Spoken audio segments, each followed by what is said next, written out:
All right. Good morning, good afternoon, and good evening, wherever you may be. Welcome to another episode of Catching Up with Jacob. And here he is, still on this side of the Atlantic, somewhere in the middle of the States. Obviously, it's a known location, but here he's Jacob Prasch. Blessings and greetings in Jesus from Fort Donaldson, Tennessee. Moriel, don't tell anybody. Very good, Jacob. I'm sure you've been sightseeing and got to some of the. We did. We've been doing a ministry and working a lot, but obviously, I did take a little bit of time to go to some Civil War parks that I'd not been to. I like the history of the American Civil War because this is the second time the country's been this divided. This is the second time the country's been this divided. And I think there's things to learn from the first time that teaches about the present time. Yeah, that's a very good point. Yes, indeed. Be that as it may, very few announcements. I will be at Marco's church. That is the Christian Church of Devore in California, in the eastern Los Angeles suburbs near San Bernardino. I shall be there the 20th and 21st of May, Saturday and Sunday. Among the other subjects we will be doing a renewed version of Egypt, Babylon, and the Palm of God. We'll have the normal Sunday service, at which Marco has also invited me to speak. That will be at Devore near Los Angeles next week. Following that, on the 27th and 28th, I shall be at the Church of the Open Door, the Moriel affiliated church in New York City, in the East Village on 7th Street and 3rd Avenue. I shall also be, or I'm scheduled to be, the following day, the 28th, in Baltimore, Maryland, Baltimore. So please go onto the Moriel website, moriel.org, find out the exact times and locations. We'll look forward to seeing you, should you be able to join us. Back in Britain, we have John Haller joining us in Scotland for the Moriel Conference on the 16th and 17th of June at Gartmore Castle in the Stirling Forest, not far from Edinburgh, not far from Glasgow, and very close to Loch Lomond. And John and myself will be there, and the subject will be prophecy, how the fathers long to see the things that we see in the very perilous times we live in. There is a silver lining to the cloud. The early Christians looked forward to seeing the return of Jesus, despite the horrific circumstances surrounding his return. So we'll be looking at prophecy from that perspective. It'll be John Haller from Prophecy Update and myself. That'll be in Scotland on the 16th and the 17th. If you are in Scotland, the north of England or Northern Ireland, and you're able to join us, please go to the Moriel website, moriel.org. Contact Mar Gallen, who runs Moriel Scotland. Actually, the main house has been filled up already. It's booked out, but there is an adjacent facility that also has bedrooms available. So even though the main one, we filled it up, there's another one just across the way. So contact us if you can join us. But that's enough of the commercials. Let's move on. Marco? Thanks, Jacob. Looking forward to having you here in California, and looking forward to spending a couple of days and talking about end times and what's going on in the world. We get a chance to do that all the time here, but it'll be nice to do it face to face. We also have David Lister. David Lister, how are you? Doing well. Just been enjoying Jacob's company, discussing lots of things, and looking forward to being out in California. I'll be the in-between Jacob slot. The in-between Jacob. Amen. Looking forward to having you here. We have Jay controlling all the ins and outs of this episode. How you doing, Jay? Good. Greetings from the World's Test Kitchen for Socialism and Social Justice, Los Angeles, California. Oh man, I wonder how that test is going. Failing on every side. Failing on every side. And down under, it's a Saturday already. Davey, good morning. How are you? Yep, morning, brothers. Doing pretty good, thanks. All right, very good. So just want to remind everyone, we are in the different platforms. So if you are on those platforms, we welcome you, and you're watching live or you're watching later. Either way, it's great. So blessed to have you on, and so blessed to have all these brothers right here with us. But so blessed to have you as well as you watch and as you share these files. Make sure you go on to Memorial.tv. Make sure you go on to Rumble. Make sure you go to memorialtv.org. Make sure you go on to the platforms that allow us to have a lot more freedom in what we can say and preach the gospel and spread God's word, as well as the other platforms. Obviously, YouTube and Facebook and Vimeo are still being used, and we're on those. And as well as Telegram, which is gaining a lot of popularity among lots of people using that. But we're also going to be on Backstage. Backstage is the part of the show that we were not going to be able to talk about it on the bigger platforms like YouTube and Facebook. So we go on to Rumble and Memorial.tv and those other platforms. And you can go on there if you're not on there already, and we'll be asking questions. So you'll be taking questions on Rumble. So if you're going to ask some questions, make sure you're on Rumble, and we'll get to answer those. Jacob and David will be on, as well as we'll be talking about some interesting subjects today regarding what's going on in the States, especially politically, and how it addresses the issues of biblical prophecy. And if you don't catch Jacob on video, you can always catch Jacob and Memorial Teachers on podcasts, and the podcast continues to grow. Jay, very quickly, how's it look for podcasts this week coming up? For this week, we have catching up. Actually, these are all wrong, so never mind. We have a bunch of new podcasts that are actually going to be dropping this week and the week prior. Actually, this 513, we have the Weekend Bible Study with Jacob, Repentance and Reality. 514, Yes. we have Pastor Marco on the book of Colossians, Jesus, Lord of all and not at all. Okay. 515, we have this episode of Catching Up with Jacob will drop. 516, we have Evangelizing with David Lister, Evangelism Workshop Session 2. 517, we have Ken's Corner, Episode 10. And 518, we have Jacob's Midweek Bible Study, Hebrews 12, Part 1. 519, Friday with Jacob Prash, 7 Churches of Revelations, Part 3. You can find us on Memorial.org, Memorial TV, Buzzsprouts, Apple Podcasts, and many more. So lots of platforms, lots of choices, and I guess people like choices, so I think that's why we do it. People like to go on different ones. Everyone has their favorite one, and my favorite one may not be your favorite one, et cetera, et cetera. But so if you like a certain one, Jacob's probably on there. Share those podcasts, share those messages. Wonderful stuff from Sandy, from Jacob, from David, myself, Ken, which Jay takes part of that podcast as well. So very good stuff. All right, gentlemen, let's catch up. And I think the most probably pressing and the most important news at this point, and what a lot of people's minds are set on, and if they're paying attention at all, the barbarians are at the gate. Obviously, this was a book and a movie done some time ago, but we're talking about El Paso.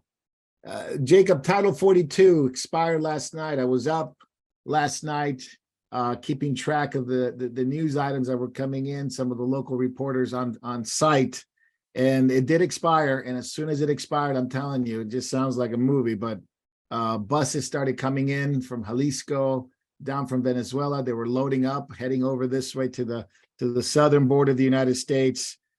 Many officials and ex-officials are warning it's a tsunami, not just of people, but fentanyl, drugs, criminal activity. You have gangs, you have the cartels, you have a lot of immigrants from Latin America, true, but we've seen some Haitian ones, we've seen some Muslim ones, we've seen some Chinese ones that seem to be some kind of maybe CCP agents, which a lot of people are debating whether or not they are, because military age, mostly men. But the Border Patrol apprehension has not worked over the past, I would say, couple of years since the Biden administration. Jacob, describe to us in your feelings about what's going on at the southern border. It's collapsing, if not collapsed already. Title 42 expired. What time is it now? About 12 hours ago. Your thoughts and feelings about what's going on in the southern border. Any rational reasoning person, they understand what this is going to mean for law enforcement, what it's going to mean for the increased cost of social services for people with no right to be in the country, but we're going to pay for, including paying for 3- and 4-star hotels while our own people sleep in the streets. This just in itself proves that the Democratic Party does not care about the urban poor or about the homeless. It's just political footballs like anything else. What it's going to mean for human trafficking, what it's going to mean for child trafficking, what it's going to mean for obviously the further deaths of fentanyl, already the #1 killer of people in the 18 to 44, maybe even 16 to 44-year-old age bracket. This is insane, but not enough are dying. So our government wants more to die, particularly the present Obama administration. That's all obvious. But now I'd like to look at it from a broader perspective or more inclusive perspective. We've warned for years about conspiracy theorists, and they're in the secular world and always have been, but you get people in the church who are simply conspiracy theorists, but they imagine it's something to do with end-time prophecy or discernment. We've warned about this from the book of Isaiah chapter 8. You're not to call it a conspiracy. All this people calls it conspiracy. We've warned about this. And Isaiah says these things will increase before the Lord comes. We warned about this. I'm absolutely opposed to conspiracy theories. It's the boy who cried wolf. When something seriously happens, people will just think it's those kooky Christians saying things again that are nuts, and they won't listen when the boy cries wolf, even when the wolf really comes. However, I've got to the point where I'm convinced of something. When you have prosecutors funded by Soros, Democratic Party prosecutors in major cities, letting murderers out on the streets so they can murder more people, when you have a federal policy to open the border so fentanyl will kill more people, when you have a pro-crime government, pro-crime prosecution service and DAs, when you have politically engineered pandemics, when you have these kinds of things happening in concert with each other, there's got to be a common ingredient. I have no doubt that the powers that be, the globalists, want to crash the system. They're trying to do it for at least 2 reasons. One is obviously power for themselves, not just vassals like Biden or Obama, but the real powers that be. We're talking about Soros, we're talking about the banking establishment, the banksters of Wall Street, and so forth.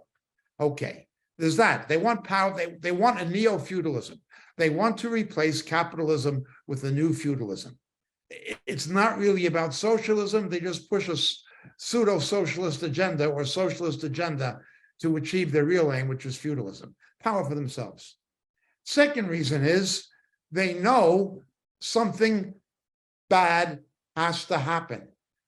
Going back to the time of the Roosevelt administration, the Keynesian monster was let out of the cage. Sooner or later, there must be a day of reckoning. You can't go on like this. There are too many unfunded liabilities. There are too many pension funds that cannot be funded. There's too much risk of investment capital. There's too much risk. The FDIC cannot protect investors. All they can do is print more money, but the money becomes worthless. The powers that be know that a monster was unleashed in the 1940s, and they've tried in 1930s and 40s, and they've tried to control it with Bretton Woods. They've tried to control it with trilateralism. They've tried to control it with globalism, but they can't control it anymore. They have to abolish democracy. and create this feudalism, not only to protect their own interest, but so people will go with it. People will willingly surrender their freedom to prevent pandemonium.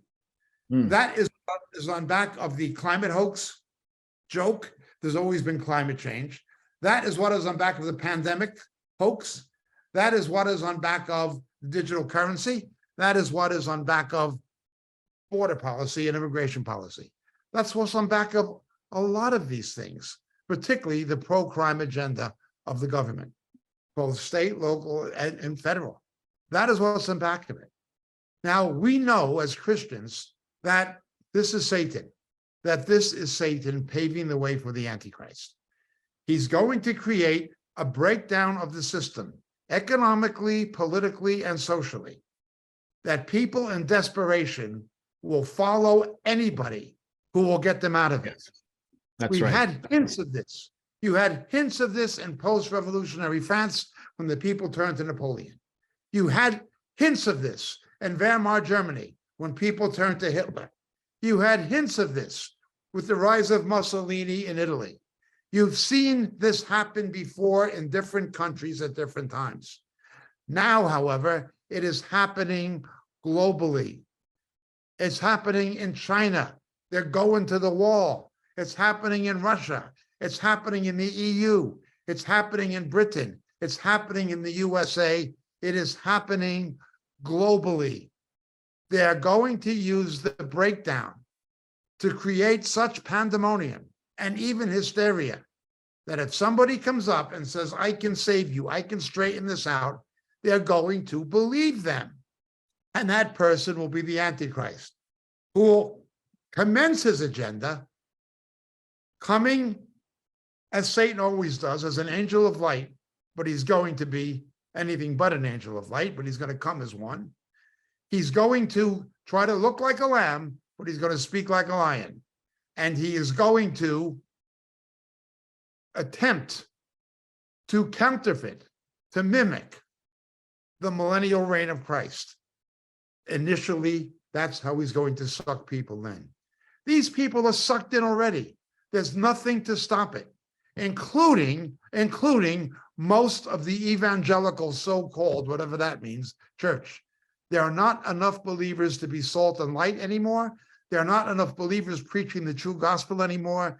There are not enough believers proclaiming the truth in light of biblical prophecy anymore. It's just not happening. Satan is on a rampage. Why? Peter tells us he knows his time is short. So yes, I can speak politically and economically about the ramifications and the crime ramifications and the social ramifications of the border crisis. I can do that. And we know the Democratic Party is trying to saturate red states with illegal immigrants that they're going to allow to register to vote in the hope they'll be Democrats. They're going to do that. That is obviously their plan. But it is part of a much broader plan involving many other things, from the banking sector to crime to pandemics, public health. They will use anything to bring in this neo-feudalism. And this neo-feudalism will end with the feudal lord like history has never seen. It'll be the Antichrist and false prophet. It'll be political, it'll be economic, and it will be religious. And it is coming. I'm not a conspiracy theorist. I'm not an alarmist, but I am a biblical realist. That is what is happening. Very good, Jacob. Jay, you have some input on this. Yeah, actually, he covered what I was going to say. Texas, growing up in Texas, it is a staunch red state. But yes, the Democrat Party part of this is to turn it into a purple state, to a blue state. But not only this, during the time when Americans are dealing with out of control inflation, these people are coming to this country with no money, with no promise of jobs. AI is taking jobs away from Americans. Who's going to support these people? Answer: That's the right. government. The government's That's right. going to support these people, and that is going to cause even further inflation. Yeah. You know, what's interesting, they do, being from Latin America myself, and our family migrating here a long time ago. And yes, I sympathize with people that do come wanting for a better life, because Latin America has been destroyed. It's been destroyed by the globalists. It's been destroyed by communism, been destroyed by their own people and corruption. So people are just trying to flee, and they're being used as pawns, but ultimately they're going to be destroyed themselves, because they're going to end up being slaves to a system in which they think they're going to be taken care of. But they've been used to that in other countries, and all they're looking for is a handout. Plus, that's just one portion of it. What about the terrorist that comes? What about the CCP agents that come? What about the other drug cartels and gang members that come into, disguised many times as normal Latin Americans, sometimes drug trafficking, sometimes sex trafficking, children trafficking. So it is a recipe for disaster. David Lister, I wanted to ask you this, since you've been at the Civil War memorials and looking at the Civil War history. Has there ever been a time like this where the nation is so divided, and do you think it'll unleash a division so much so that a civil war is inevitable? Maybe not a civil war. I'll just clarify. I'm not talking about that dimension of war, but a dimension of war that it may be already in place, which is so divided, there's no way to bring it back, and it's just we're heading to a national divorce. What are your thoughts on that? Well, one of the things that the Civil War was divided over, in which sometimes it's people that had money said the Civil War was concerning the 10th Amendment and the lifestyle. Okay, it was these men went to war because they wanted to protect their agrarian lifestyle. They wanted to, not necessarily that they had slaves, but they felt that the North would take over and impose upon them. So there was that aspect of it. But now what we're seeing is the Biden administration and everything imposing their will upon us, and then lying directly to our face. And what I see is the big division is that people are being turned over so badly that they prefer the lie, that they want the lie. And the lie is being sold, oh, we're doing this because we're a good country. We're doing this to help the poor. We're doing this for, and then and as we go along, they're going to be selling us safety with money and safety from terrorism. They'll be promising us more and more things, but it'll all be a lie, ending badly for people. And so people can only be pushed so far. And we're seeing like many southern states are trying to hold back some of this onslaught with laws, trying to stop the various liberal policies that deal with children and operations and things like this. And so people are trying to fight back. But like Jacob said, there's not enough salt in the church. There's not enough light to hold back the darkness. These people believe, satanically, they believe this is their time. And they're pushing. And I don't know if it's going to end in a civil war, because nowadays they can turn us off. They can turn your electricity off. They can turn your fuel off. They can just turn you off. So how will you go somewhere to fight? You might fight on your own front yard or something like this to protect your house, but it's very, very different. But I can tell you this. In the Civil War parks we saw, there was slaughter, and people were slaughtered, and they walked into the slaughter. So it was amazing. Just how south here in Nashville, people just wanting to be free walked right into the slaughter of cannons and gunfire that they couldn't do anything about. And yet they tried to stand up for what they believe was right, but yet they died doing it. And I think people will try, but I don't know how much we can hold back the darkness. The spiritual darkness is coming, and the rapidness of people being turned over.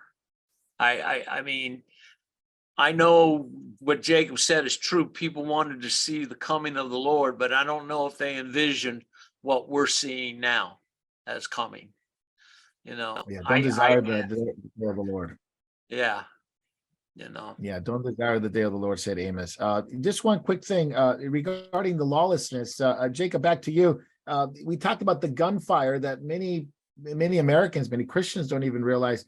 Heavy gunfire at the Texas border, right there. I believe it's called Far Reynosa International Bridge, which I've been nearby there a long time ago when I was a kid. But the reality is this is controlled by cartels. These border cities are controlled by the drug cartels on the other side, and it's literally a war. This is not just a metaphor for something happening down there. It is deadly shootouts. They've been filmed. These are border wars, and the cartels are very heavily armed with drones and technology that people only dream of having. But these bullets have hit U.S. custom facilities. They've been shooting at border patrol agents. We're talking about, without, what I just described is basically an invasion and a war. And even Chicago is all up in arms about it because they're getting some of that flack, bringing in illegal immigrants into their community. So let's talk about those two things: the actual war and fighting that's really happening at the border, and then how it's spilling into other cities like Chicago, which it's nothing like El Paso, but they're not happy with what's going on, which there's a lot to be said about the Black community there. But Jacob, we'll start with you. We'll go around. Well, first of all, we have to understand that the way was paved for this kind of on-border confrontation during the Obama administration with Eric Holder, another man who's never been brought to justice, in contempt of Congress, and has never been brought to justice. At least not in this life, but a horrible figure. This was a long time coming. It's not spontaneous. Now there was a hiatus, an interruption of it in the policies of the Trump administration, but once Biden came back, he just resumed the policies of Biden. But even of Obama. But even Obama carried out deportations. Now they've gone beyond that, and they're not carrying out the deportations. Forget about Title 42. Just forget about it. It just doesn't matter. Now, this armed conflict, again, we talking about it on the border. Remember, they want pandemonium. They want people to be so afraid and distraught, they will do what they are told without question. Same as they did in COVID. Just do what you're told and don't question it. Don't question us. Forget about the facts. Trust us, even though we're liars and hypocrites and crooks. That's what it comes to.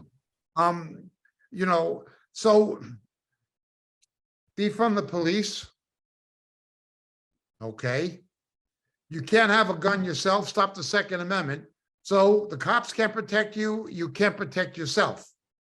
And then tie the hands of the Border Patrol. Don't let them do their job. So you can bring in even more guns, more crime, more drugs. Again, it has to be deliberate. It has to be deliberate. Now, the mainstream media, of course, is not going to report it. It's corrupt, and it's in the swamp with the politicians and the bureaucrats.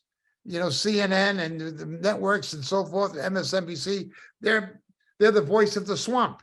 They're not the voice of truth or of the people or of fair journalism. They're the voice of the swamp. They're not telling people. Notice how it's being underreported, how it is being underreported. They don't want you to be able to defend yourself. They won't even defend the border themselves.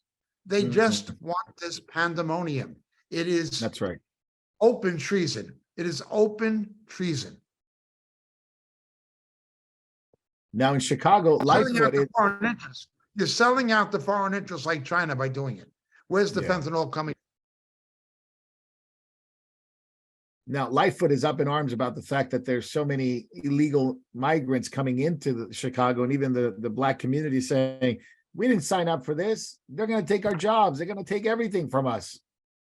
Yeah, they're going to take your jobs, and they're going to mess your neighborhood up, and they're going to destroy your voice politically, but don't say you didn't sign up for it. When you voted for Barack Obama, you signed up for it. When you voted for Spritzer, you signed up for it. When you voted for Johnson, you signed up for it. When you voted for Lightfoot, you signed up for it. This is what you signed up for. This is what you voted for. This is what you've got. Quit whinging. You wanted it. You got it. Deal with it. David Lister, you've seen some of the comments by the Black community leaders in Chicago, and they're just shocked. I don't know how they're shocked. I mean, if LeBron James is like their main political figure, and they all go along with what the Democrats want, and this is what the Democrats wanted, what's the big deal? Well, they say their political voice is going to be taken away because they know in other cities that they're actually now allowing non-citizens to vote. So they're definitely scared of that the Black minority is going to have their voice silent. They won't be politically necessary anymore. That's what they're deathly afraid of, and so they've made themselves stupid by repeating the same error every time, voting for the people that don't help them, but just do the same bad things, keep cities full of crime, keep cities full of all unrighteousness that you can think of. You could see this in Baltimore, you can see it in Detroit, you can see it in Chicago. And I used to work down in there. I did some feeding programs down there where this neighborhood where they just sent 500 immigrants into. And wow, there's just, they're up in arms and the people are scared to death because of the guns and the crime that's coming. And they have a right to scream, but it's too late. It's too late. I mean, they literally, they did not vote for Lightfoot, but they got somebody else worse than Lightfoot, which is basically a communist open Marxist. Yeah.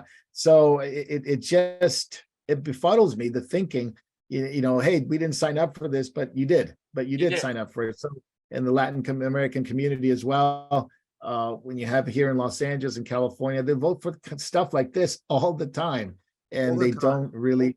Yeah, they really don't.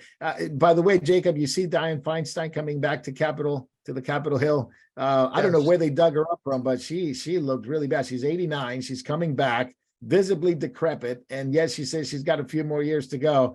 Is Capitol Hill a nursing home now? I mean, you got Biden, you got all these older Democrats, Sanders. Yeah, they're the ones that allowed all this to happen. And is there any age limit? I mean, can we put a cognitive test or some kind of some kind of test for even a drug test? I don't even know people on. The left wanted a cognitive test for Trump, even though he was mentally coherent and displayed no signs of senility or dementia of any kind. But for Biden, who displays it every day, they don't want it. It's not, the dual standards are as usual. Look, Feinstein is a depraved figure. She's a depraved woman. She was the one who brought out this ridiculous allegation against Kavanaugh from somebody who said he did this when he was 16 at a party in high school. And then they dug this woman out to come out 40, 50 years later, whatever it is, and try to hang him for something they said happened when he was in high school. This was Feinstein, assisted by Hirono, obviously, but this was Feinstein. She's just a despicable woman. I'll be glad to see the end of her. It is almost, I want Jewish people to be saved, but I'm afraid she's going to go the way of Ginsburg. A Jew who dies without her Messiah, and she's going to pay eternally for all the damage she's done. A very sad thing to see, but a very sad thing to for people to think that she's actually competent to do her. She's never been competent. She's been compromised by even the CCP for a while. But anyway, we'll get into that at the end. Backstage. Marco. Yeah, 500 people has been sent into this neighborhood down there below 55th, where Obama went to school. Talking about Chicago. In Chicago. Yeah. 500. And this is the first day. Yeah. a lot more coming. Would they have 10,000 cross the border yesterday? And more Yeah, flooding minimum. in today? Look, Yeah. no, 80,000 more coming? Buses are on their way, Chicago. Yep. Yeah. And now the Democratic amnesty states, well, you guys get to live up to your promises.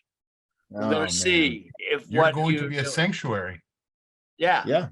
gonna be What a sanctuary. sanctuary. Only you guys will be feeling the brunt and the pain of all this that Texas has felt, that the other states Yeah. have felt. Only it's gonna be worse because now it's unlimited amount of people coming. Did you When a see the white- National Guard actually loading people into the buses? I mean, this was Yeah. crazy. This is traitor. This is treason. The National Guard loading people up into the bus and sending them up to the states. I've never seen anything like that. Yep, this is an open betrayal of the national interest by a corrupt government. And there are people stupid enough to vote Biden they'll vote for Biden and vote Democrat again. Yeah. The Texas people, the Texas National Guard are putting up barbed wire fence. In the meantime, the government is advising the Mexican government where these refugees should go so they don't encounter the Texas government, that Texas National Guard, that are actually putting up barbed wire and trying to stop it. So we're a Yeah, they're nation using divided. WhatsApp. Yep. Yeah, WhatsApp encrypted chat rooms. Jacob, before we switch to technology and AI, because I like what Jay had to say about it because of jobs situation, what's going on. I did want to ask, this is not new in terms of what's happening here in the States. Other countries have suffered it, and you live in England most of the time, and you've seen the boat migrants coming into England all the time. France, Belgium, Netherlands, Germany. Liberal countries of Europe, particularly France, Britain under the Labour Party especially, but not only Labour, France most critically, certainly Sweden. These countries that have voted liberal and socialist, they're now reaping what they sowed with Islamic and African immigration, or Afro-Islamic immigration. The rapes, the murders. If you look at one of these countries, take Denmark. One country, Denmark, 70% of the convicted rapists in Denmark are Muslim. But Muslims are only 4% of the population. Yet, and 90% of the victims of raped women are Danish. Well, it's the same, going to be the same. You know, if a liberal Democrat woman in California votes for Biden or Obama, and she gets raped and murdered, I'm not wishing it on her, but don't expect me to feel sorry for her. She got what she voted for. She reaped what she sowed. And that actually happened in Oakland. That's what you want. That's what you got. We warned years ago. We warned years ago, and I warned at the very beginning when we were doing catching up, that blacks are not going to be the main minority. Hispanics are now going to have the numbers, and their numbers are increasing. The black people are not going to be the main minority. It's going to be Hispanics. Secondly, Hispanics are more upwardly mobile after 1 to 2 generations than blacks. Blacks will stay the low man on the totem pole as Asians and Hispanics climb the ladder economically. Blacks are going nowhere as a whole. Third thing I warned about, that with the numbers will be a loss of political influence of Black America. They won't be able to stop it. And now they're realizing it. They're realizing what they voted for. You wanted Obama? You got him. You wanted Biden? You got him. Now stop. You wanted Dick Durbin? You got him. Now stop whinging.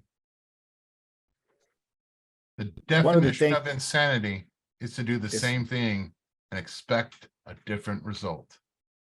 Jacob, Yeah. if you remember, there was a black congressman that supported Biden, and actually when he was losing, pulled him. I'm trying to recall his name, but if you remember, his endorsement got people rallying around him in the Democratic Party from South Carolina. I'm trying. Yeah. What's his Yeah. name? And their own leaders have Yeah, I was betrayed aggressive. the blacks, have they not?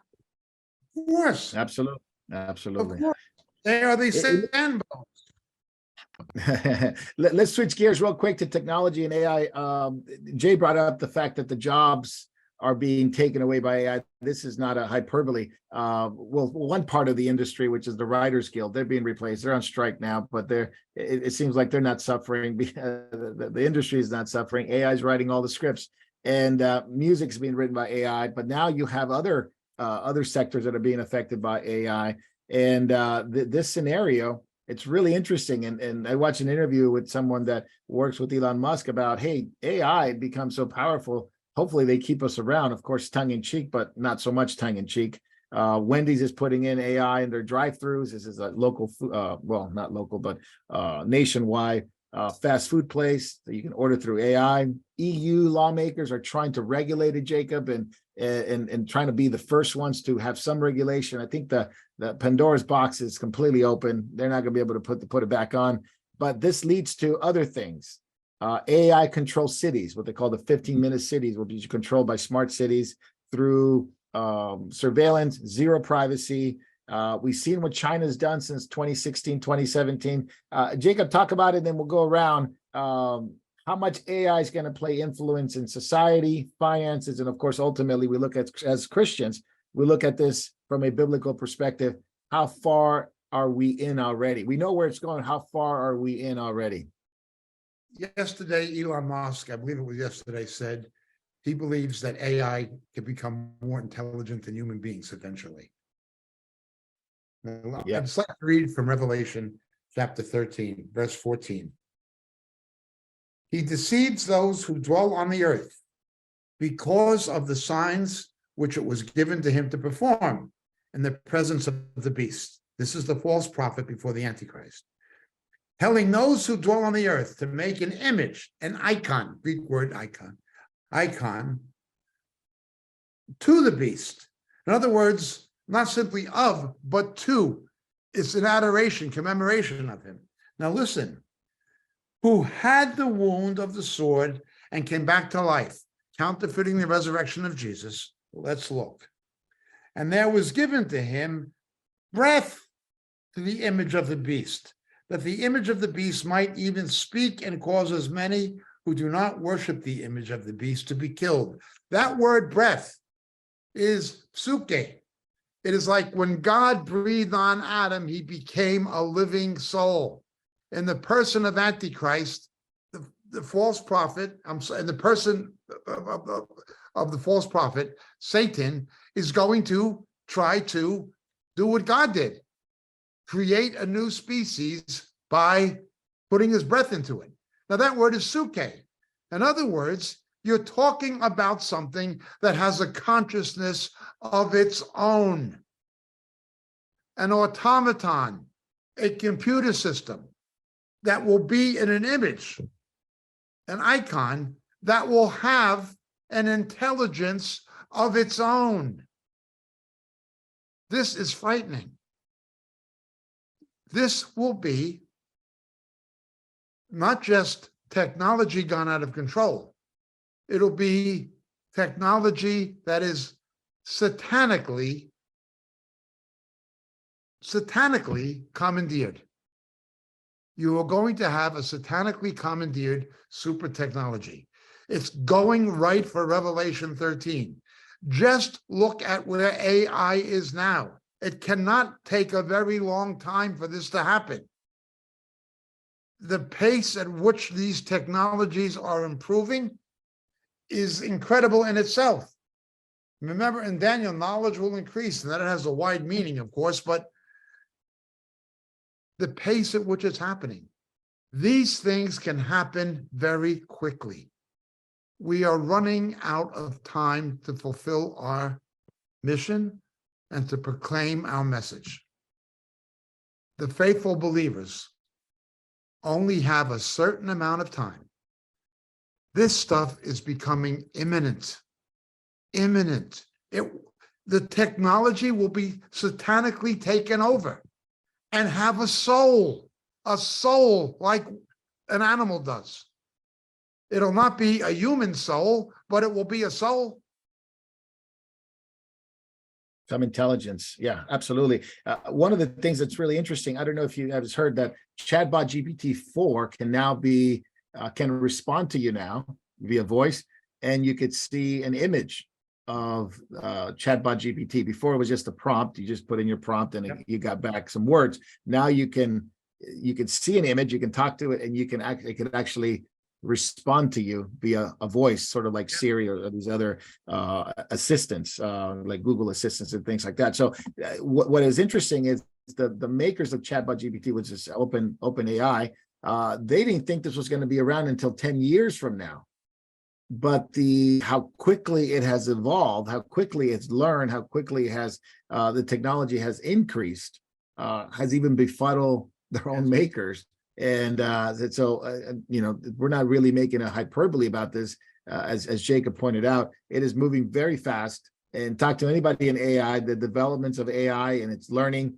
And what's interesting, Jacob, what is causing it's a feedback loop mechanism within the system, meaning that because it could lie, because it has a bent against Christians and against conservatism, it actually is able to write documents that if you search it out and say, well, let's say it's transgenderism wrong, and they would go on and tell you, no, it's wrong, it's fine, it's this, children can have their own choices, whatever. And because it's connected to the internet, it actually would put those documents into the internet. So if anybody wants to look them up and look up like, hey, what does chatbot GPT says about this? It'll actually give them a response from chatbot GPT. And so it basically confirms like a loop back mechanism of a lie being perpetrated over and over and over and over again. And that's going to be what people believe. It's already in the system. You know what I'm saying?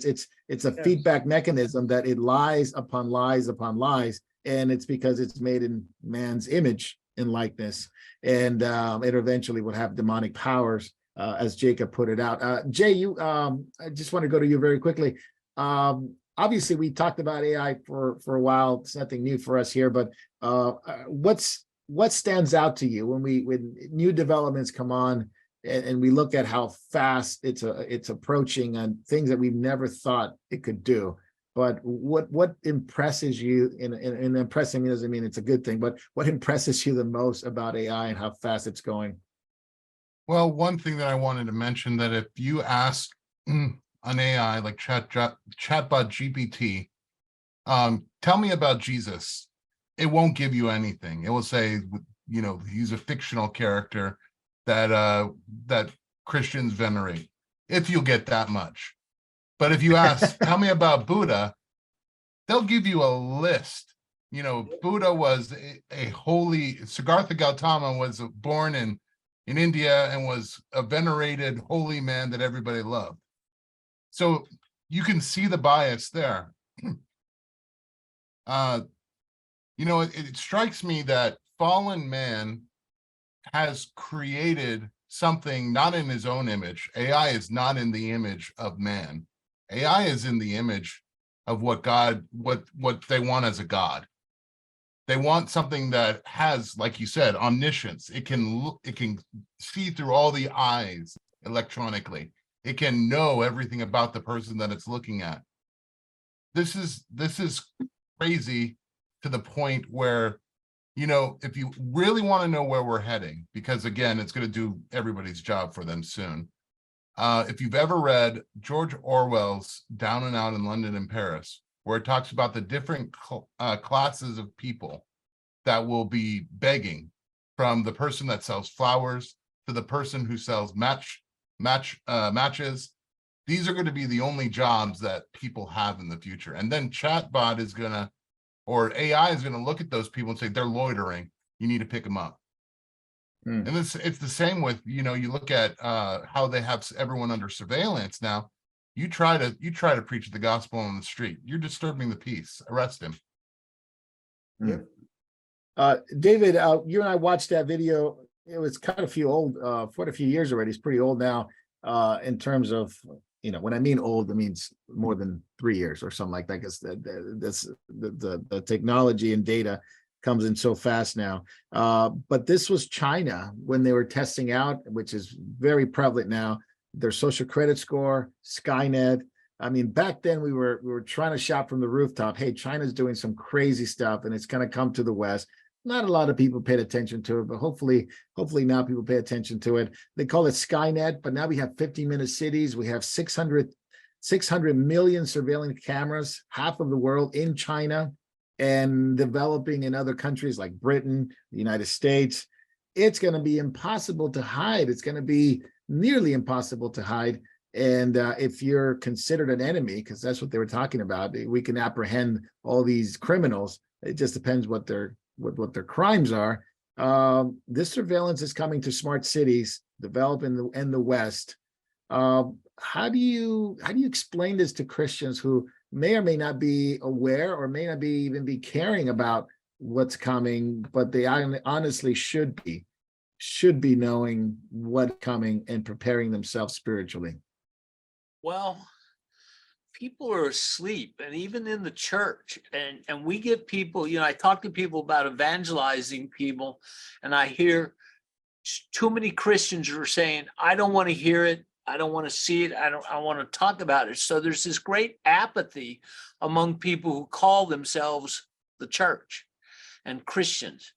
And so we do have to wake them up, and that's something that's going to be really important, because this is the gentleman that was interviewed on the film said this is omniscient surveillance, omnipresent. It's everywhere. So and what were they looking for? Constantly looking for criminals, and Yes. you have to have your card, you have to comply, you must comply, you must comply. And so for freedom-loving people like America has been, will disappear under these systems, and it'll be so weighted. And what China has done, they're the test for the world, and it worked. And they shut down cities, and it drove people insane, even under a communist country. I can't imagine what it's going to do here to people. Yeah. I know the Yeah. cities will be shut down first. The big cities.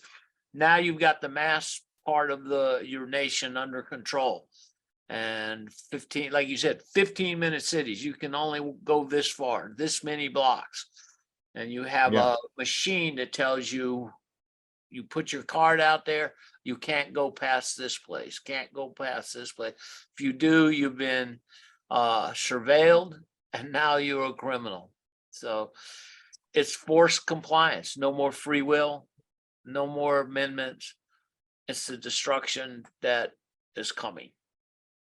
Yeah, and like Jay was talking about, sharing the gospel will become it'll become very much a criminal offense, not only disturbing the peace, but you went too far. You could only, if they let you even talk, it would be only within a certain amount of distance. But Jacob, back to you.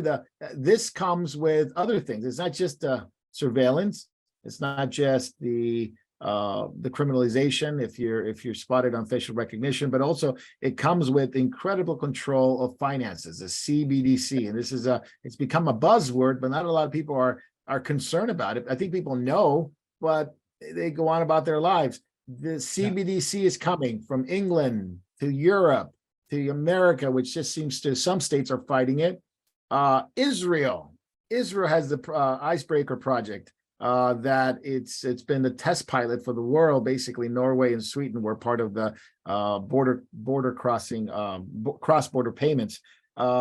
It doesn't seem like any country is going to be exempt at this point, but they have the digital shekel, the digital yuan, the digital dollar, thanks to Biden's executive order. The world status is CBDC. And what does that mean, Jacob, to you? As we're staring down in the horizon? Well, going back to your previous point, work while you have the light. Night will come when no man can work. They're going to shut down evangelism. But once you shut down people's means to buy and sell, to engage in commerce, you can control anything. You can control anything. We've already seen this happen in Canada when Trudeau closed down the bank accounts of protesters, truck drivers who disagreed with his policies politically. And he just shut down their bank accounts. We have the efforts by the Biden administration to turn the IRS into another political police force. I mean, it already is to a degree, but to turn it into a political police force, as they've done with the FBI and Secret Service, just turn it into a political police force. That's what they're going to do. So yes, it'll obviously be digital currency, but it will be also, and control of electronic currency, but it will also be, with that control, the capacity to shut someone down.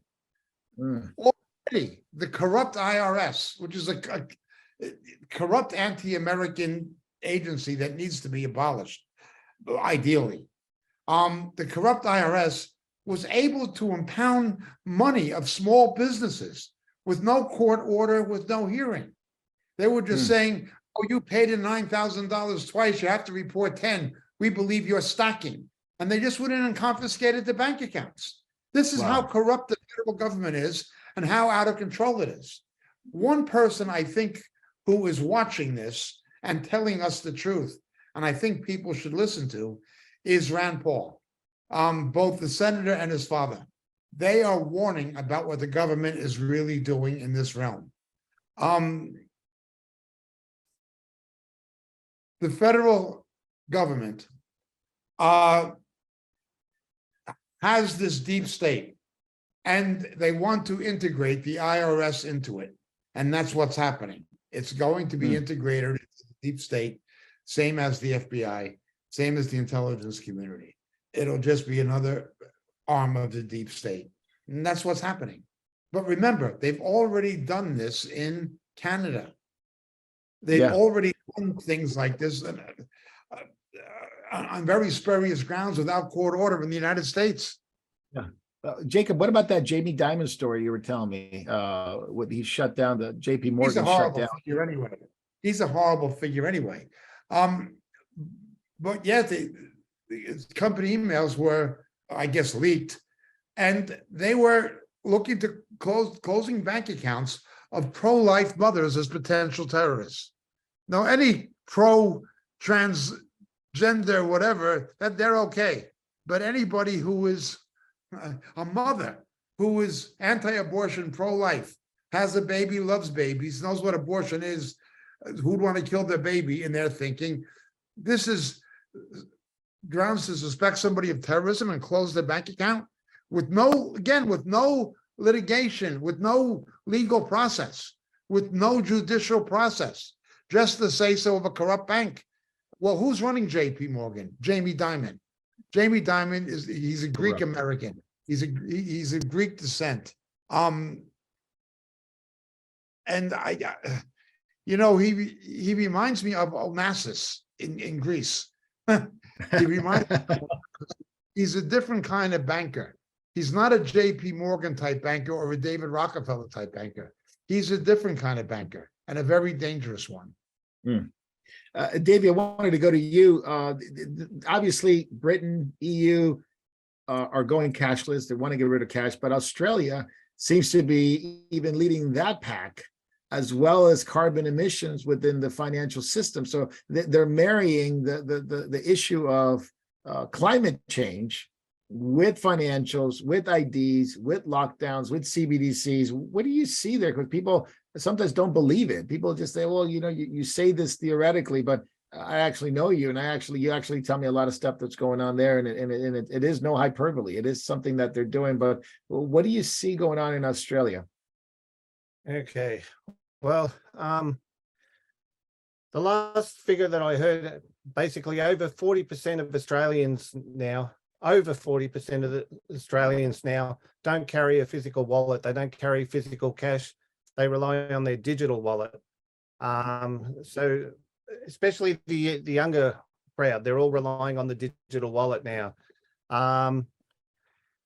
They're shutting down a number of banks. They're taking away ATMs. A number of banks are doing away with over-the-counter cash transactions. They're really forcing people to go cashless, basically. Yet this is still legal tender here in this country. I'm basically with the Commonwealth Bank. They have a carbon credit tracker. It's an actual, at the moment, it's optional. You don't have to opt in. You can opt out, which I have. But basically, they're tracking you with everything you purchase when it comes to electronic currency. There's a real move here to try and demonize cash, though, at the moment. It's only Jacob just reminded me about it when he was talking. They're trying to demonize people who are using cash and basically saying we need to go cashless, we need to get rid of the ATMs because, and this is particularly true with the Generation Zs. They're using the Generation Zs as the example that the only time they'll use an ATM is when they're getting money for a drug transaction. So they're saying we need to shut down the ATM so we can stop the drug trade. That's right. Okay, if that is really true, then why are they putting up safe injecting facilities and rooms in Richmond, in Melbourne, and the likes? And why are they trying to legalize drugs? That's a an out and out lie. It's about control. It's about control. You mentioned Skynet earlier. In Skynet now, if you use cash, you can't look. If you can't even buy a subway ticket in China now without. Wow. You can do it with cash, but they want to know your name, your ID, passport number, all the information. The ATMs have cameras too. They're really trying to demonize cash at the moment so they can push more and more people into going cashless. This is hurting the elderly. A lot of, I live in the country. I know people now, they have to travel 40 minutes to get to their nearest bank. And now some of them are going cashless. They won't deal over-the-counter transactions. So it's the elderly who are suffering at the moment. But and the 15-minute cities, Melbourne's being generous. Melbourne's going for the 20-minute cities. But nice. What most people, Nice. what most people don't know about here too is the fact that they've designated certain areas like Broadmeadows and that at the moment, and people think, oh, it's just that area, just for that area. But the Victorian government has adopted it as a whole of Melbourne, a whole of Melbourne policy. And if you read the writing too, you can see that's going to extend to the whole state too, the policies they're trying to push. Wow. Yeah, that's of course the premier there and in Victoria, he's all over that. He's very for it. Yeah, and he wants that to happen very much so within his watch. So very interesting stuff. Yeah, go ahead, brother. Even though we're using the term Skynet, that comes from Terminator, it's really the name of the Chinese system, isn't it, Marco? Yes, that is the name of the Chinese We didn't system. want to think people we were terminating, but they actually named it after that.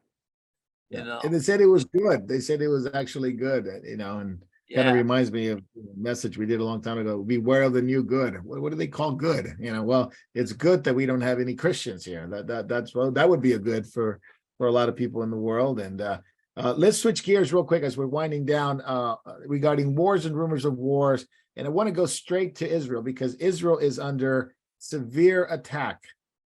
Latest, and you guys were giving me some updated numbers. Over 1,000 rockets fired into Israel and communities, including Tel Aviv.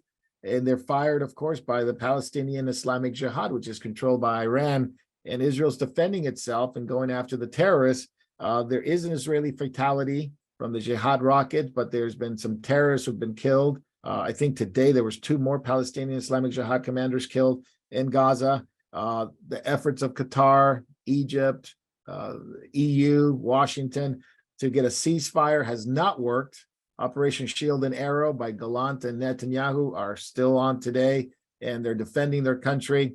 And they continue to expect more attacks from the Islamic Jihad, from Hezbollah in the north, which has been not so much quiet, but unusually this quiet.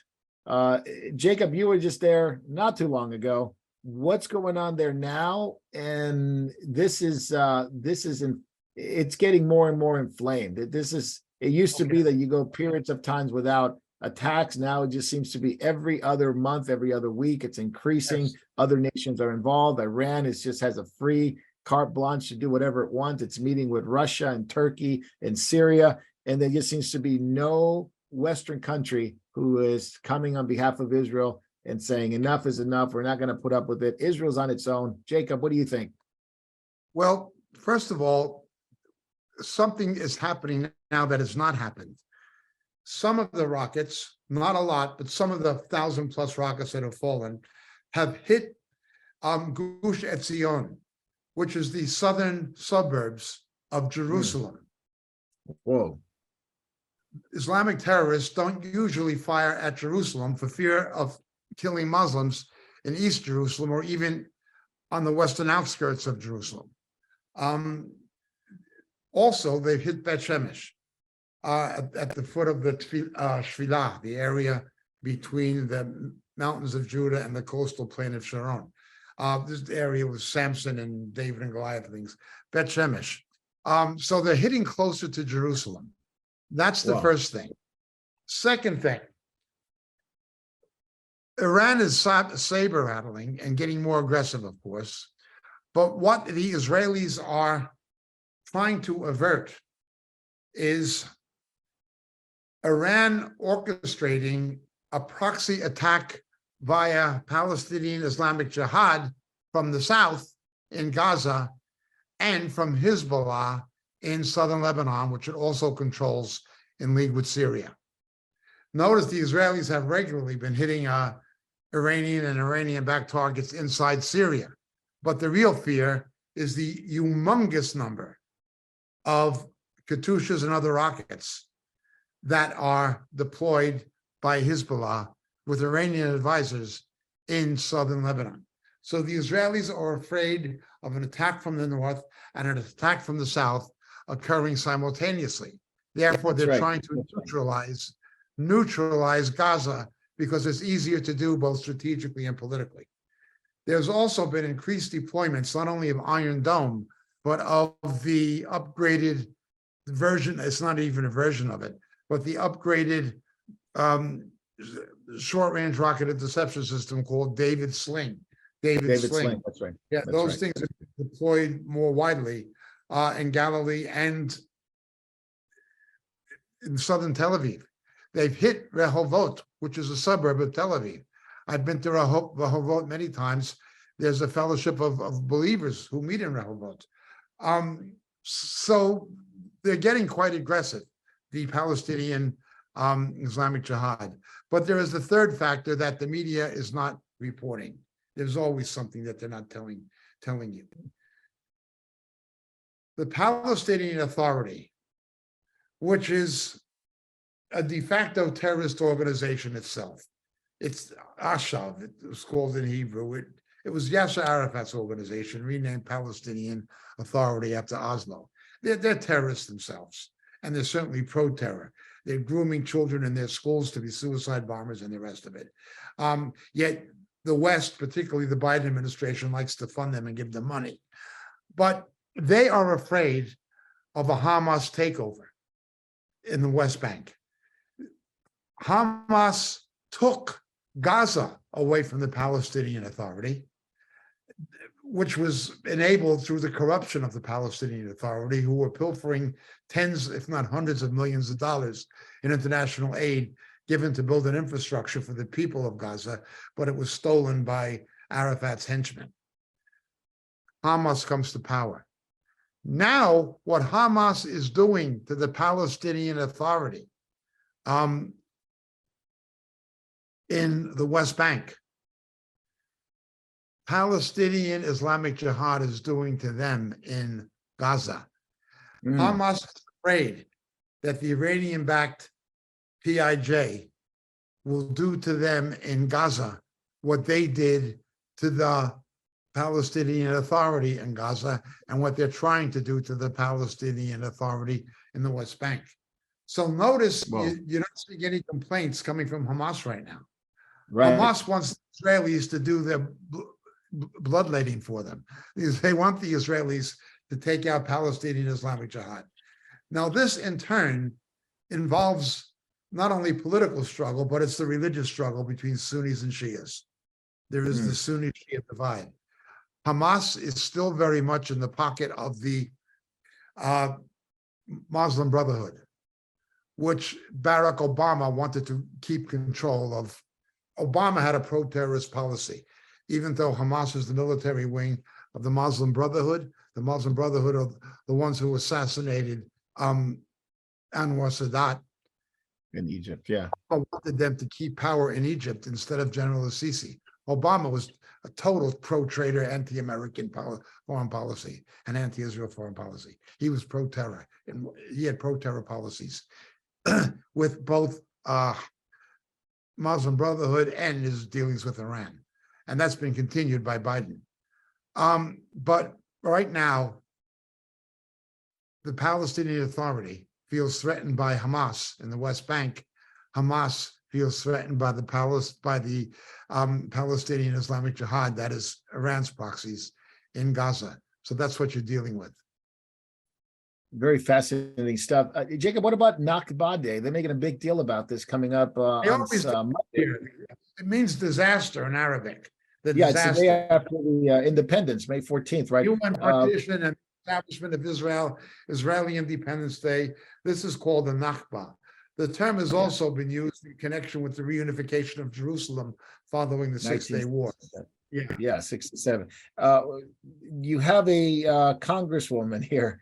I didn't want to call her that, but Rashid Tlaib, that wanted to celebrate this Nakba Day in her office at the House, and she actually got shut down by McCarthy, who was using it to celebrate the 75th anniversary of the relationship with Israel. But here comes a Jewish guy, Sanders, who actually makes it happen for Tlaib to celebrate Nakba Day, which is the Palestinian idea of the disaster of Israel coming on. And of course, soon after May 15, 1948, they declared war on Israel, and they came in to try to destroy us shortly after they became a nation. This is ridiculous. You know, This is ridiculous. left-wing Jews like Bernie Sanders, Noam Finkelstein, and Noam Chomsky, I think that they are as much enemies of the Jewish people as Adolf Eichmann. As far as Tlaib, she danced with the Palestinian flag when she was first elected. That woman has no right to be in the country. If anything, she should be tried for treason. Hamas is a terrorist organization. She danced in support of Hamas, in support of a terrorist organization. The woman should be arrested, put on trial, and if convicted, hung for treason. She should not be deported or something. She should be hung. If justice were to prevail, that woman should be indicted and face trial for treason. Yeah, I think it's DOJ and FBI. They're all going to run interference on that. I think she's from Michigan, I believe, which is a large Muslim community there, as well as Omar from Minnesota. They're both very much pro-terror, not even pro-Muslim or pro-Arab. Michigan is the strongest Islamic outpost in North America. Thanks again to our corrupt politicians in Washington, people who never should have been let in the country. Jacob, what about this this meeting and seemingly an alliance that's been forming for a long time? It's nothing new, but here you have in Moscow, Russia, Turkey, Iran meeting together with Turkey, and one of the major points is Assad the rightful and legitimate ruler of Damascus, which has been some controversy with Turkey because they've constantly gone into Syria, constantly trying to take over the Euphrates River and all that. But Erdogan is, I guess, right now very subdued to accept Syria and to legitimize Assad's regime, because he's also got some problems in his own country, economically, politically, but he's got a huge election this Sunday as well, in that Turkish leader, basically, I believe his name is Kemal. He is very much popular with the country, and he doesn't like the Russian relationship with Turkey. Any thoughts on that, the way Turkey's going to go? I mean, we've been talking about Erdogan being replaced. Assad is being reingratiated into the Arab League. He was taboo. He was ostracized because of what he did to his own people. Okay, he was ostracized by most Arab countries, including the oil wealthy Gulf states. Now he is being re-ingratiated into the Arab League. that's interesting in itself. And of course, Yeah. it spelled another diplomatic and political failure for the Biden administration. And Blinken and the Board of Incompetence. But there's that. But concerning Erdogan in Turkey, as you point out, his economic crisis is nearly 100% inflation. If they were to be honest about it, they're saying it's 85 or so. It's probably 100%. He's in trouble. Not only that, but 20% of the country are Kurds, and they are concentrated in the south east of the country. And the Kurds don't like him and will certainly vote against him. Now, the Kurds have never, ever been able to do too much politically because of Turkish nationalism among the other Turks. But now there's so much dissatisfaction with Erdogan among secular Muslims and among people being hurt economically, which is widespread, that the Kurds have for the first time emerged as a significant political threat electorally to Erdogan's regime. Now, you have to understand something. He is a fundamentalist Muslim. He does not believe in usury as such, he says. Therefore, he would not do things like raise interest rates to control inflation because he considered that to be usury. So he let the inflation go through the roof, and look what it's done to the Turkish economy. People are freaking out. Even many poor people who in their ignorance and stupidity voted for him because he was a fundamentalist Muslim. And they, again, in Muslim world, it's mainly the uneducated who tend towards fundamentalism the most, not always, but usually. They're being hurt significantly. He looked upon them the way the Democratic Party in America looks upon blacks, or to a degree Hispanics. They're going to vote for us no matter what. That's how Erdogan looked upon the poor people of Turkey. But now he's got a real problem. There was somebody in the States, he lives in Pennsylvania, who was an opponent of Erdogan. And the United States backed him as an organized political opposition to Erdogan. But there was a coup attempt, and Erdogan purged the army of the military officers who like him and retained power. This is the next time it's happening. This is the next time his power is threatened. And we should not underestimate what he might do if he's voted out of office. We should not underestimate the fact that he might just, well, it's a de facto junta already, but just make it an out and out. Yeah. No, absolutely right. As we're coming down to the end of catching up, we want to make sure people know we're going to be jumping out of YouTube and Facebook and go into Rumble, Memorial.tv. Send your questions in if you want them to be asked. Jacob will take them on. David will take them on. David, final thoughts on this particular area? Turkey, Iran, Russia. A lot of people say Ezekiel 38, 39. It's lining up. And Jacob and I and you, we've talked about it at length. You know, is for sure it's the one after the millennium? Is there one before the millennium? These are questions people have, and I don't know if the answer is going to be clearly given. But what do you think? It's just an alignment that's been an alignment of evil rising up with Turkey, Russia, and Russia wants to control. Obviously, they're meeting in Russia. They're meeting in their home turf, so they are calling some of the shots there with Iran and Turkey and bringing Assad in. What are your thoughts on that as we conclude? Well, if China is brought in as a peacemaker and they quit fighting, and Russia gets Crimea and gets its gateway to the Middle East by land, well, it certainly looks like a Ezekiel 38, 39 scenario. And certainly we see the men from the Far East, Islam hating Israel.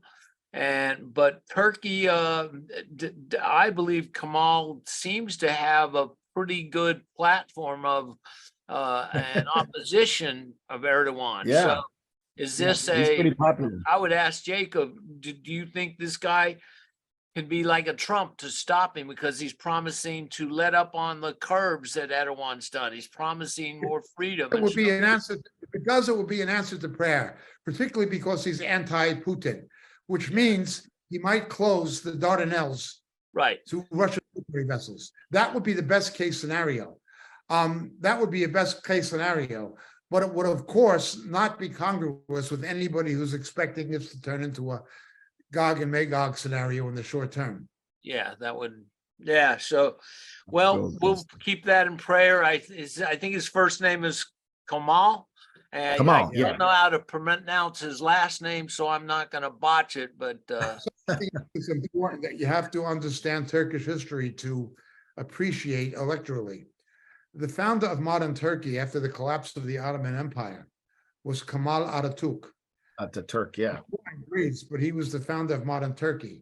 And he envisioned a Turkey sort of like Japan, where, like MacArthur's Japan, where MacArthur said, okay, Shintoism is just to do with culture. That's your religion. It's to do with culture. It's not to do with politics or shoguns or warlords. Correct me if I'm wrong, James. That was the idea. We are going to have, and that is a Western capitalist industrial democracy. That is, we're going to be a commercial industrial democracy with a democratic government. That's going to be Japan. Well, before MacArthur, that is what Kemal Atatürk wanted for Turkey. He wanted religion separated from politics. He wanted it to be a democracy, and he wanted Turkey to develop economically as an industrial as well as agricultural power. That's what he wanted. So because the present opponent of Erdogan has the same name, that name itself stirs up a sentiment among the voters in Turkey, at least among some voters, and intimidates Erdogan. If you know what I'm saying. To go back to better days. Yeah. Really absolutely. psychological, but it's like if somebody's name was, Abraham Lincoln Jones, or if somebody's name was, JFK Robinson or something, like Robert Kennedy's son, Yeah. their name recognition carries a certain amount of political clout. So that is another factor of what's happening in Turkey. Yeah, and he's very popular. So he's popular among the young, and he's obviously, whether you like social media or not, he's taken to social media, and he's very against Russia. So that is won him a lot of sympathy from a lot of people that don't want Turkey to be in this situation as it stands. So very good stuff, gentlemen. may God watch over him and keep him, and he not have an accident. Yes. Yeah, so he doesn't get on a plane or something like that. But this will fly. Up to, China tries it, Iran tries it. They're more successful, particularly China. But Turkey is not as successful in trying to censor the internet. And young people see it and think for themselves. Yeah. Amen. Yeah, absolutely. Must pray for the people in Turkey that they receive the gospel. And, we forget about Turkey, but so much of the New Testament and the history of the New Testament is in Turkey. It was the bedrock of Christianity in the first century was there. The Church of Paul, the Paul that founded the gospel, right? And John went to live in Ephesus. I mean, so much of the history of Christianity is right there. So may the Lord bring back those who he has called for himself in those areas. So very good, gentlemen. We're going to be closing out, catching up. We're going to be jumping over to Backstage, which will be on Rumble, on Memorial TV, memorial.tv, memorialtv.org. We will also be on Telegram and Vimeo. We will not be on Facebook and YouTube, so you might jump out of those. Get to Rumble, ask the questions. Questions are coming in. So we'll put Jacob and David on the hot seat for a minute, and then we'll talk about what's going on. It pays to be a Biden. Look at that. It pays to be a Biden. And we'll talk about that in a minute. So God bless you guys. We'll see you on Backstage. Hello, and thank you for watching Memorial TV. There are so many things that are happening at Memorial Ministries worldwide, from the Philippines to Japan, to India to Africa, and back to Europe and the United States. So many of our brothers and sisters are spreading the good news of Jesus Christ to this lost world. We are so thankful for your prayers. God has been faithful and has blessed us in so many ways. If you'd like to partner with our efforts abroad and at home, please take a moment to click the link in the description and help us as the Lord leads you. Thank you very much, and God bless.